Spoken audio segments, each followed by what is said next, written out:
ભગવાને કુર્મ રૂપે ભગવાને એ વેરુને રવૈયાને ધારણ કર્યો. દેવતાઓને દૈત્ય ભેગા થઈને વાસુકી કરીને ગયા કે તમે હાલો, અમારે સમુદ્રનું મંથન કરવું છે. અને નોતરા રાંઢવું રાંઢવું આપણી ભાષામાં કહી દો રાંઢવું. હવે તો સાસના મોટર આવી ગઈ, નહીં તો વહેલા 4 વાગે ઉઠીને 5 વાગે મોટી ગોરી હોય અને એમાં એ સાસ વલવવા માટે એક સામેથી ખીચે એક આ બાજુ ખેંચે. બરાબર નોતરા કર્યા હોય એમ ઘમરડ ઘમરડ અવાજ આવતો હોય, હાથની કસરત થઈ જતી. બોલો, સવારમાં કસરત કરવાની જરૂર ના પડતી, કસરત થઈ જતી. હવામાં પ્રભાતિયા વાગતા હોય 5 વાગે વહેલા, અને એકાદું પ્રભાતિયું વાગતું હોય ને એમાં સાસ ફરતી હોય. મેરુનો રવાયો કર્યો, રવાયો. આ બધા શબ્દો હવે હાથવી રાખ્યા જેવા છો. હવે છોકરાઓને ખબર નહીં પડે, કારણ કે હશે નહીં રવાયો. સાંભળેલું કથા આગળ આવશે. અમે એક બાજુ પંચમહાલ જિલ્લામાં કથા કરવા ગયેલા, ત્યાં મેં કીધું કે ઢીચણીયું. તો સાંજે પૂછવા આવ્યા કે ભાઈ ઢીચણીયું એટલે શું? એ કેવું હોય? એ કે આ બધી ગોવાળોના ઘરે જ્યાં પશુપાલન હોય એના ઘરે બધું હોય. રવૈયો હોય, હાંભેલું હોય, જોતરું હોય. વાસુકી નાગના નોતરા કર્યા કે વાસુકી નાગ કહે કે ભાઈ હું આવું તો ખરો, પણ એક બાજુ દૈત્યો ખેંચે ને એક બાજુ દાનવો ખેંચે તો મારા તો કે હાડકા વધે નહીં. બધા મારા મણકા તો તમે પૂરા કરી નાખો. એ કહો પણ દેવતાઓ વાસુકી નાગને કે જે અમૃત નીકળશે એમાંથી થોડોક અમૃતનો ભાગ તમને આપશું. વાસુકી કે તો બરાબર, લો તો હું આવું. એ કહે દૈત્યોએ વિચાર કર્યો કે વાસુકી નાગના નોતરા કરી જો મોખ ઉપર આપણે રહીએ, મોઢા ઉપર આપણે રહીએ તો વાસુકી નાગના મુખમાંથી તો વિષ નીકળે, ઝેર નીકળે, કાળા ભટ્ટ થઈ જઈએ. પણ પ્રેમથી જો પૂછડે જશું તો આ માનશે નહીં દૈત્યો. એક એક બુદ્ધિ વાપરવી પડશે. એ કે પણ દેવતાઓએ દૈત્યોને કીધું એક કામ કરો, તમે પૂછડે જાઓ. એ કે અને અમે વાસુકી નાગના મોઢાકને રહીએ. દેવતાઓ કહે છે બુદ્ધિ ખૂબ છે દેવતાઓ પાસે.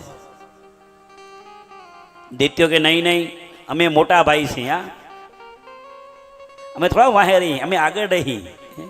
પૂછડે અમે ના રહી કે અમે તો મોઢાકને રહી કે મોટા અમે છીએ, મોટા ભાઈ છીએ. કે ઘણી જગ્યાએ એવું બનતું હોય. મોટા તો કે અમે આગળ, પણ સમય જોવો પડે. ક્યાં આગળ રહેવાય ને ક્યાંક વાહે રહેવાય. બધી જગ્યાએ આગળ થાવ તો હાલે નહીં. કે અરે ભલે એ નાનો હોય છોકરો, પણ જો એ જાણતો હોય, સમજતો હોય, એને ખબર હોય કે આને આમ કરવું છે તો એને આગળ કરવો જોઈએ, એને જ આગળ કરવો જોઈએ. અરે ભણેલો હોય, ગણેલો હોય, હોશિયાર હોય, ઉંમર નાની હોય, બધા છોકરા અહીંયા ખૂબ મહેનત કરે છે. પણ હું ઘણા બધા છોકરા જોઉં છું. આ રાઘાભાઈ, રાઘવને શું નામ છે, કેટલી મહેનત કરે. આમથી આમ મહેમાનો આવ્યા, લખવું, આ તે. હોશિયાર હોય ને આપવું જ જોઈએ, કરવું જોઈએ, બરાબર છે. પણ દૈત્યો કે નહીં નહીં, અમે મોટા છીએ, અમે પૂછડે નહીં રહીએ, વાહે નહીં રહીએ, અમે આગળ થશું. દેવતાઓ કે એ જ જોઈએ છે મારા વાલા, તમને પ્રેમથી કે તમે પ્રેમથી માનશો નહીં એટલે આમ કરવું પડ્યું. આવો તમે મોઢા કરીને આવતા રહો. એ કે અમે જાય પૂછડે, અમે નાના બસ.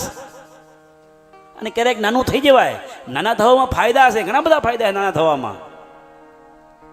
મોટું થવામાં જે ફાયદા નથી એ નાનું થવામાં બહુ ખૂબ ફાયદા છે. દૈત્યો મુકને ગયા, દેવતાઓ એ પૂછકને ગયા. સમુદ્રનું મંથન શરૂ થયું છે. મંથનમ મંથનમ સમુદ્રસ્ય મંથનમ, સમુદ્રનું મંથન શરૂ થયું. પણ વાસુકી નાગના મુખમાંથી એટલું બધું ઝેર નીકળી રહ્યું છે અને એ ઝેરના કારણે અનેક દૈત્યો એ બેભાન થઈને ધરતી ઉપર પડવા લાગ્યા, મરવા લાગ્યા છે.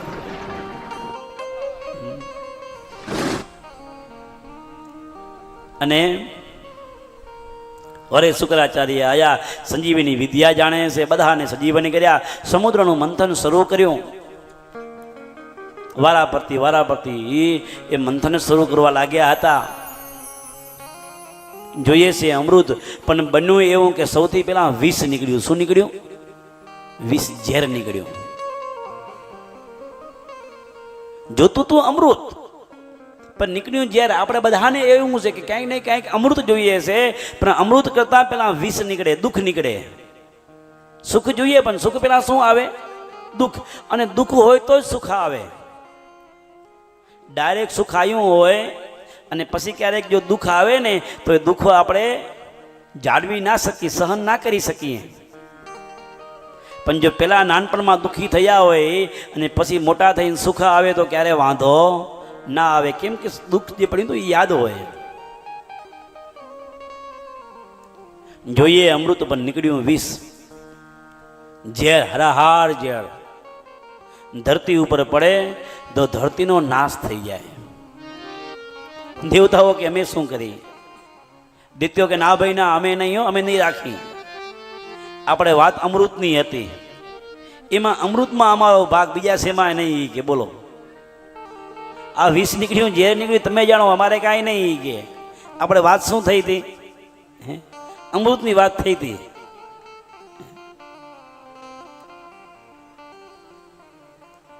દેવતાઓએ ભગવાનને યાદ કર્યા. ભગવાન વિષ્ણુ આયા, ભગવાનને કહે, ભગવાન જોતું તું અમૃત, પણ નીકળ્યું વિષ, શું કરી? વિષ્ણુ કે આમાં મારું કામ નહીં હો. હું તો માખણની મિશ્રી ખાનારો માણસ છું. માખણ ખાવું એ કે ઝેર પીનારો હું નથી. કરીશું તો કે હાલો બધા ભેગા થઈને ભગવાન શિવના શરણમાં જઈએ. શિવ કી શરણ में आ जाए. કે બસ શિવના શરણમાં જઈએ. દેવતાઓ, દૈત્ય, રાક્ષસો, ભગવાન વિષ્ણુ, પરમાત્મા, બધા ભગવાન કને ભગવાન શિવનાથ, ભોલેનાથ ભગવાનના શરણમાં ગયા. જઈને કીધું, પ્રભુ જોતું તું અમૃત, પણ વિષ નીકળ્યું. આ વિષને શું કરીએ? વિષ જો ધરતી ઉપર પડે તો ધરતીનો નાશ થઈ જાય. અને કોણ સાચવે, કોણ સંગ્રહ કરે? એ કહે.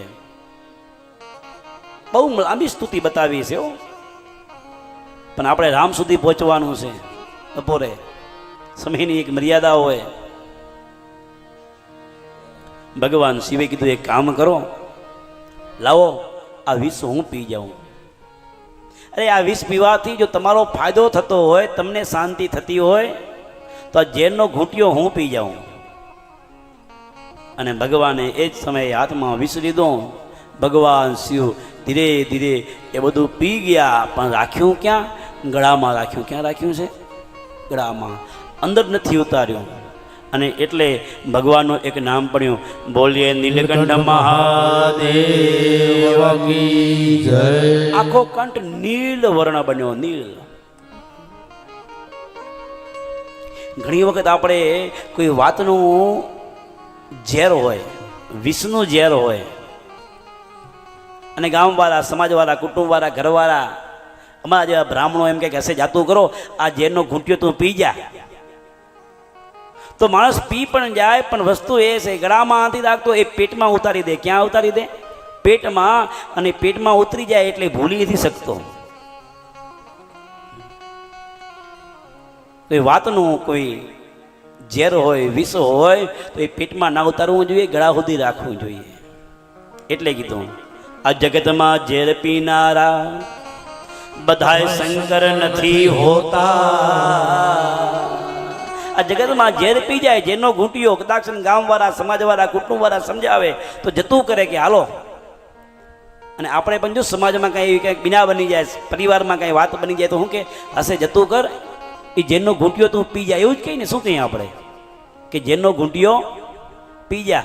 એ સાચું ઝેર નહીં, પણ જે બિના બની ગઈ છે એ ઝેર રૂપી છે, વિષ રૂપી છે. અને એ ઝેરનો ઘૂંટિયો તું ઉતારી જા. આ જગતમાં ઝેર પીનારા બધાય શંકર નથી હોતા, જેવા દેખાય તેવા અંદરથી નથી હોતા. બહારથી ખૂબ હારા દેખાય, આહા એકદમ ધોળા ધોળા બગલા જેવા કપડાં પહેરે, પણ અંદરનો માયલો જો ખરાબ ભર્યો હોય તો, અંદરના માયલામાં રૂગું વિષ હોય તો, ઝેર હોય તો. ભગવાન એ ઝેર પી ગયા છે, ભગવાન નીલકંઠ બન્યા છે. અને એટલે તો ભગવાન શિવને શું કહેવાય? મહાદેવ કહેવાય. શું કહેવાય છે? મોટા દેવ. અને ગામમાં, કુટુંબમાં, સમાજમાં એમને મોટું ના બનાયો. એવા અનેક ઝેરના ઘૂંટિયા પીવા પડે ત્યારે તમે મહાદેવ બની શકો, ત્યારે તમે મોટા બની શકો, એ કહે.